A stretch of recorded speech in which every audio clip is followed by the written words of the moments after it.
Dios.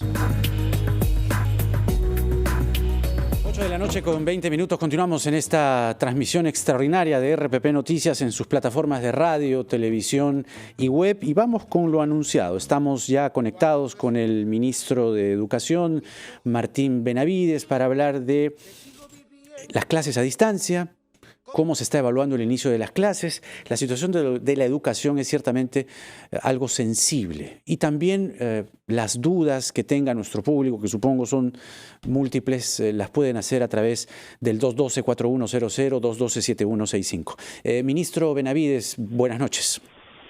Buenas noches, Jaime. A ver, ¿cómo está evaluando el gobierno el asunto del inicio de las clases, teniendo en cuenta que la emergencia se ha extendido hasta el día 12 de abril? Implícitamente está, avisado o considerando que las clases se iniciarían el 13 de abril. Mira, yo creo que el mensaje del presidente, del Ejecutivo, es bastante claro, ¿no? Aquí hay una emergencia de salud pública. Esa emergencia nos tiene que hacer a todos trabajar juntos. Tú mismo lo has dicho al inicio de tu programa. Esto es un esfuerzo que todos tenemos que hacer para sacar adelante esta emergencia que tenemos en el tema de salud, ¿no? Uno de los sectores donde es más factible trabajar juntos es educación, porque en educación se congregan padres de familia, estudiantes, profesores, directores, el Ejecutivo mismo, los medios de comunicación. Nosotros como Ministerio de Educación ya hemos dicho antes que para nosotros la educación no debe parar. Es cierto que hay una circunstancia nueva, que es esta de la prolongación de la cuarentena. Sin embargo, nosotros ya habíamos anunciado en semanas anteriores que estábamos en unas fases iniciales de esta estrategia a distancia aprende en casa, que va a tener una siguiente fase la semana que viene, que es una fase más de orientaciones, donde ya vamos a lanzar la plataforma web, que ya la tenemos casi terminada, con todos los días de la semana, con todas las asignaturas por diferentes áreas, y lo mismo para lo que es la plataforma de televisión y radio. Lo que vamos a decir entre el día de mañana, de pasado, en los próximos 2 o 3 días, es cuándo daremos inicio al año escolar. Ese inicio al año escolar, de todas maneras, se va a dar en esta circunstancia de aislamiento domiciliario, porque nosotros hemos venido diciendo que como sector nos compramos el pleito de sacar hasta adelante, de que la educación no pare, y es un desafío que estamos asumiendo con toda la responsabilidad, ¿no? Entonces, el fin de semana, a más tardar, están anunciándolo. El inicio del año escolar. El inicio del año escolar, ciertamente. Para los colegios públicos. Para los colegios públicos, así es. Tengo también varias consultas sobre eso, pero prefiero yo ponerme en una segunda línea porque hay llamadas de la gente, ministro, para absolver rápidamente algunas consultas. Está en el teléfono Jackie desde Surco con su consulta. Jackie, muy buenas noches. El ministro Benavides te está escuchando. Jaime, muchas gracias por la oportunidad y por el espacio. Buenas noches, ministro. Yo soy madre de familia. He estudiado en una universidad nacional. Usted ha liderado el tema del licenciamiento, pero en el aspecto colegios es un tema un poquito más complicado. Lo que quiero saber, así puntual, ¿cómo va a ser ese tema de la educación a distancia o qué plan tiene usted para este tema de la epidemia, ¿no? que nos está complicando la vida a todo el mundo? ¿Y cómo va a plantear esa parte? O sea, me interesa mucho porque tengo hijos en el colegio, quiero saber qué vamos a hacer como padres, cómo vamos a ir acompañando este plan, cuál va a ser nuestro papel, porque la educación de los hijos es muy importante. Y una vez que termine el tema ya, Dios gracias, esperemos que termine este tema de la cuarentena, ¿qué va a seguir? Perfecto, Jackie. ¿Cómo usted va a mejorar el tema de la educación? Clarísimo, muchas gracias. Clarísimo. Les pido, por favor, a los oyentes preguntas cortas para ir al punto y poder absolver todas las dudas que tiene nuestro público. Ministro, la respuesta, por favor. Sí, muchas gracias a Jackie, a la mamá que nos ha llamado. Su preocupación ciertamente es la que nos ha llevado a nosotros en las últimas 3 semanas a poner todo nuestro esfuerzo en tratar de armar una plataforma de diferentes medios de comunicación donde podamos hacer una continuidad del servicio educativo. Vamos a tener una plataforma web que va a ser lanzada, como dije, el 30 o 31 en una primera fase de orientaciones hasta el día 5. Esa plataforma web va a tener todas las actividades del día y todas las áreas que va a tener las actividades de cada día.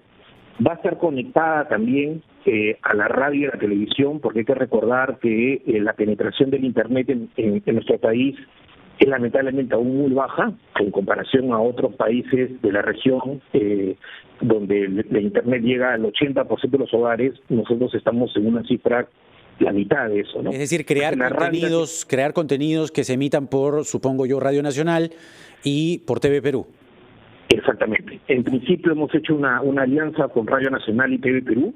Nosotros seguimos todavía entusiasmados con que se sumen otros medios por el lado privado y que nos ayuden a llenar, digamos, una franja horaria de manera más sostenida, y de esa manera, digamos, se cumpla esta idea de que todos tenemos que apuntar en este objetivo, ¿no? Hay una pregunta más, o una pregunta secundaria que hacía la madre familia, que me gustaría responder también, ¿no? Por favor.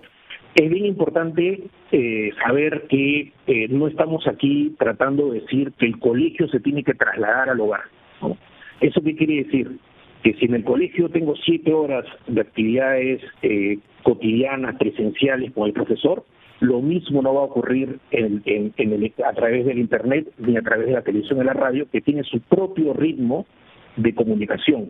Nosotros estamos en ese sentido moderando esa intensidad de esa comunicación y dándole un espacio al propio niño, a la propia niña, para que desarrolle desde su autonomía su propio proceso de aprendizaje. En ese sentido, termina siendo una gran oportunidad para el país de innovar, ¿no? Innovar con tecnologías e innovar también por el lado de darle al estudiante mucha más agencia de la que he tenido antes. Nosotros hemos sido un sistema educativo muy tradicional, donde siempre el profesor era el que llevaba la batuta.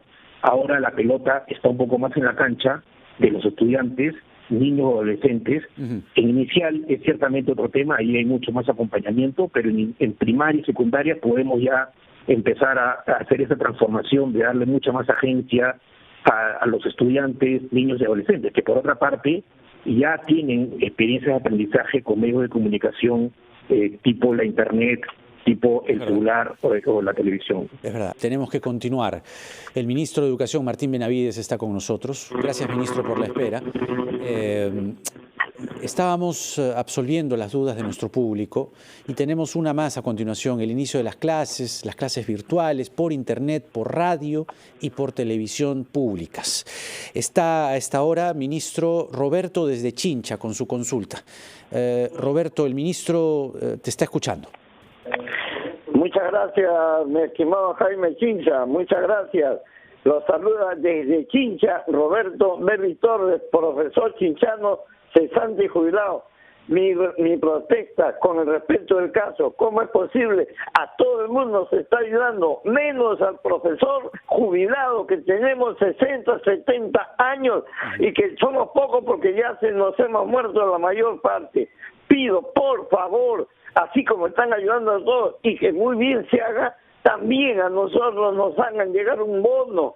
Por favor, nosotros necesitamos un cuidado especial. Don Jaime Chincha, le agradezco bastante esta oportunidad, y si ahora está ahí el profesor que es ministro de Educación, ese es un gran olvido de este señor, y también del presidente de la República y de la ministra de Economía. No queremos estar. Démosle la oportunidad, mi querido Roberto, al ministro que pueda responder a su interrogante, a su inquietud. Gracias por llamar. Ministro. Sí, bueno, antes que nada quería solidarizarme con la familia del compatriota que ha fallecido en Lambayeque. Sí. Creo que esto nos obliga a seguir respetando, digamos, las normas de aislamiento domiciliario y cuidarnos nosotros y de esa manera cuidar a los otros, ¿no? Así es. En relación a la consulta del ciudadano, nosotros tenemos una política de buscar darles beneficios a los docentes. Es una política continuada que ha venido en los últimos años buscando incrementar el salario de los docentes de manera progresiva y según, digamos, su desempeño meritocrático, ¿no? Esa política ya nos ha llevado a dar algunos aumentos. Entendemos la preocupación del señor, digamos, que es un señor jubilado. Sí. El gobierno ha estado tratando de dar un conjunto de medidas para proteger a la población más vulnerable, y eso es algo que probablemente haya que también empezar a evaluar en su futuro, ¿no? ¿Está evaluando entonces un bono para los profesores jubilados, es lo que nos está diciendo? No. Estoy diciendo que el gobierno ha dado una serie de medidas de protección a la población vulnerable, así como está la situación del profesor que acaba de hablar.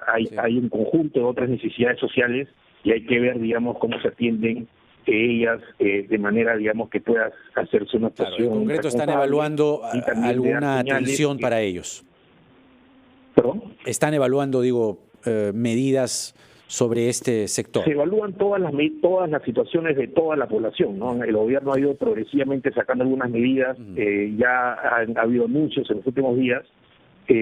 Por el lado de los docentes, nosotros hemos dado ya algunas señales en relación a los docentes activos, ¿no? Hay que evaluar la situación de los docentes jubilados como sector, ¿no?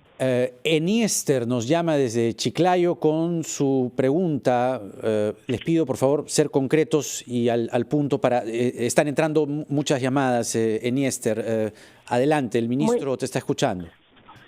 Muy buenas noches. Muchas gracias. La pregunta es con respecto a la suma de dinero que destinaron para el sector educación. Como ahora los alumnos no están estudiando, pienso yo que dijeron que iba a manos de los directores. Pero usted sabe, hay un refrán que dice, en Alcabier que el justo peca. Hay que custodiar bien este dinero, que sea bien distribuido. Como tenemos ya un poco más de tiempo que ha empezado esta pandemia y el presidente de la República destinó el dinero para educación y para salud ya lo está usando, y educación hay que estar organizados para que este dinero sea bien distribuido y después no tengamos que lamentar que se fue por otro lado. Muchas gracias. Gracias. Se refiere, creo, al dinero para el mejoramiento de la infraestructura, ¿no? Agua, sobre todo, y en fin, que esté en condiciones mínimas para recibir a los alumnos. Ministro, su respuesta. Sí, bueno, entiendo perfectamente la preocupación de la señora. Nosotros tenemos un sistema de seguimiento de la ejecución de ese gasto.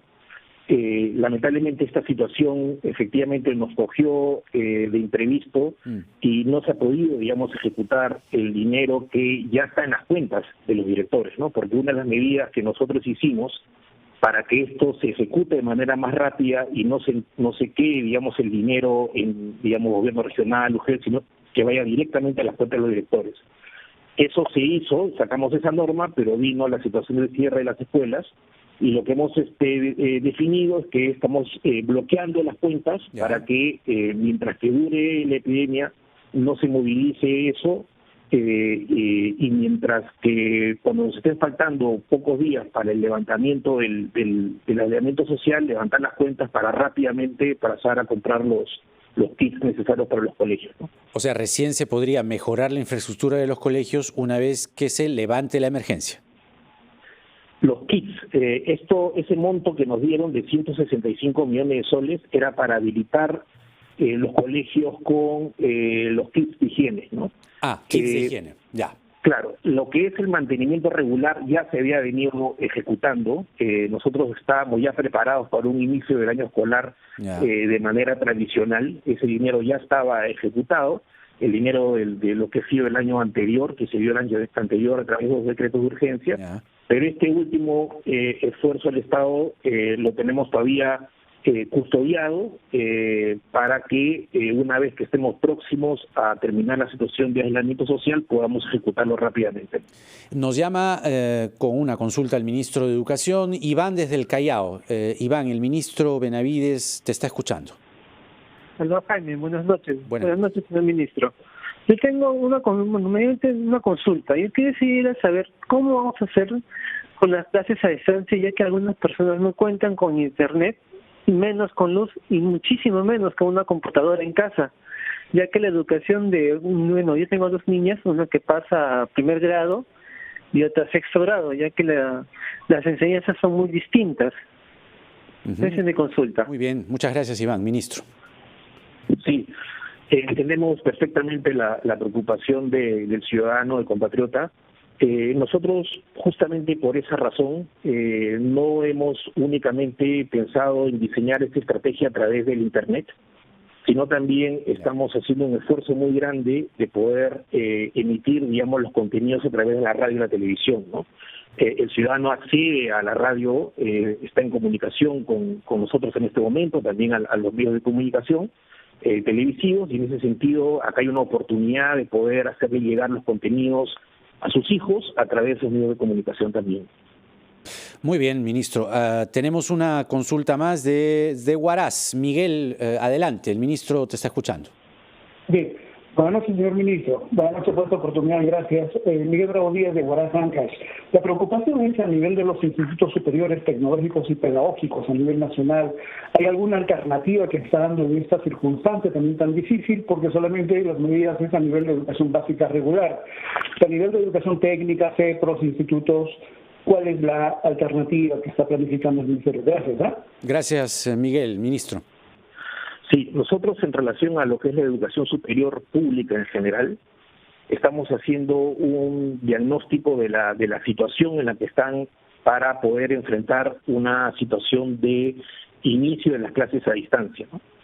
Tanto las universidades públicas como los institutos superiores tienen que hacer una evaluación de cuáles son las condiciones que tienen para poder hacer el servicio de manera no presencial. Esa evaluación los tiene que llevar a decidir qué cursos son los que podrían dictar de manera no presencial, porque hay cursos que se pueden dictar de manera no presencial, hay otros que son obligatoriamente de manera presencial. Esa evaluación es la que estamos nosotros tratando de incentivar a las instituciones de educación superior que se hagan, para que la oferta que se vaya a dar como oferta, en este caso semipresencial, cumpla, digamos, con los estándares de calidad que se están buscando promover, ¿no? En el caso de los institutos, hay una situación distinta de las universidades, ¿no? Porque los institutos están en pleno proceso de licenciamiento, ¿no? Mientras que las universidades ya lo han culminado. O sea, nosotros tenemos una garantía que las universidades que están licenciadas tienen un estándar de calidad. El tiempo nos está ganando, pero sobre las universidades. Están empezando ya en línea y ¿va a haber alguna decisión respecto a que todas las carreras puedan comenzar en línea? Hay universidades que ya se están mandando con todas las carreras. Yo no sé si hay carreras que sí pueden hacerse en línea y carreras que no. Mire, termino con los institutos porque la pregunta del ciudadano era de los institutos, ¿no? Yo le quería decir al ciudadano que los institutos actualmente están en un proceso de licenciamiento, ¿no? Y hay como 1000 institutos que faltan licenciarse, y en ese sentido hay un proceso de tratar de mejorar en la calidad a estos institutos, ¿no? En relación a las universidades tienen que entrar en un proceso de evaluación de cuáles son sus capacidades para efectivamente poder ofrecer el servicio de educación a distancia. Esa evaluación es una evaluación académica que los puede llevar a decir, como ha ocurrido en algunas universidades, que hay cursos que se tendrían que reprogramar para un semestre siguiente. Hay universidades que ya han tomado esas decisiones, se han quedado con los cursos que sí pueden virtualizar y han dejado para un semestre en una situación de normalidad, un siguiente semestre, a los cursos que no pueden virtualizar, ¿no? En ese sentido, tienen que entrar a una reprogramación de todo lo que es su currícula del año y tener una respuesta objetiva, transparente, honesta, comunicada a la ciudadanía que está esperando, digamos, de esas universidades, que además han sido licenciadas, que actúen conforme a el propósito de garantizar que lo van a hacer con calidad. O sea, hay carreras que claramente no pueden hacerlo, arte, qué sé yo, gastronomía, arquitectura. Y hay decisiones que se están tomando. Hay universidades que están reprogramando esos cursos para otro semestre. Tampoco se trata de forzar y tratar de meter todos los cursos. Hay algunas que están forzando, con tecnología. Bueno, ahí hay un ente regulador, que es la SUNEDU, que se va a encargar de efectivamente verificar que se estén cumpliendo con requisitos mínimos para ofrecer el servicio con esta tecnología a distancia. Por favor, 10 segundos. ¿Las pensiones de este mes se pagan tal cual en los colegios privados? A ver, las pensiones son resultado de un acuerdo entre los padres y los directores, ¿no? Ahí, digamos, yo lo que quiero es hacer un mensaje, digamos, al diálogo, a que se pongan de acuerdo, a que unos y otros sepan que están ambos en esta situación de emergencia y que tomen una decisión conforme a la situación del país, conforme a la situación del propio colegio, en el sentido de va a estar en capacidad de dar el servicio de manera presencial, y que los padres se alineen un poco a esa expectativa y sepan que estamos en una situación difícil, ¿no? Yo entiendo a los padres y madres de familia porque esta situación también los afecta económicamente, ¿no? Y a veces no solo económicamente, sino los padres estamos asumiendo las clases en casa, ¿no? Solo se nos envía unas copias, ¿no? Unas tareas así al paso y se resuelve en una hora, hora y media. Bueno, ahí digamos, quiero volver a lo que dije al inicio, ¿no? Hay que darle a la educación a distancia su propia pedagogía, ¿no? No se trata de reemplazar a los profesores con los padres de familia, a menos que estén en una edad de 3 a 5 años, donde es más difícil. Hay que confiar en la autonomía de los niños. A veces los papás y las mamás, ellos mismos se lanzan a tratarse las tareas. Tampoco es que el colegio los obliga a que estén detrás, porque hay un estrés familiar por el resultado, por la nota. ¿Por eso se paga lo mismo entonces o no? ¿Se debería? ¿Perdón? ¿Se debería pagar lo mismo entonces? Esa es una evaluación que tiene que hacer, o sea, cuál es el servicio que está dando el colegio, en el sentido de cuál es la tecnología que está poniendo, cómo están evaluando, digamos, los resultados de los chicos, cómo los están acompañando, que paguen o no lo mismo, tienen que ponerse de acuerdo con el colegio, y el colegio tiene que emitir en ese sentido una comunicación transparente a ustedes. Y en el último caso, si no se ponen de acuerdo y si hay una desconfianza, hay una institución que se encarga de ver el tema de pagos indebidos, ¿no? que es Indecopi. Pero yo confío en que se hagan un buen acuerdo. Hay un estrés ciertamente familiar. Hay que saber todos que este año el currículo va a ser distinto. Si el año anterior estábamos completamente enfocados en competencias tradicionales, hay que pensar que acá hay una oportunidad de aprender cosas nuevas sobre la base de esta experiencia social que estamos viviendo. Y eso hay que entenderlo de esa manera. Ministro Martín Benavides, muchas gracias por absolver tanto las consultas de nuestro público como las nuestras aquí en esta transmisión extraordinaria de RPP Noticias. Hasta una próxima oportunidad. Ha sido el ministro de Educación Martín Benavides con nosotros. Pausa y volvemos.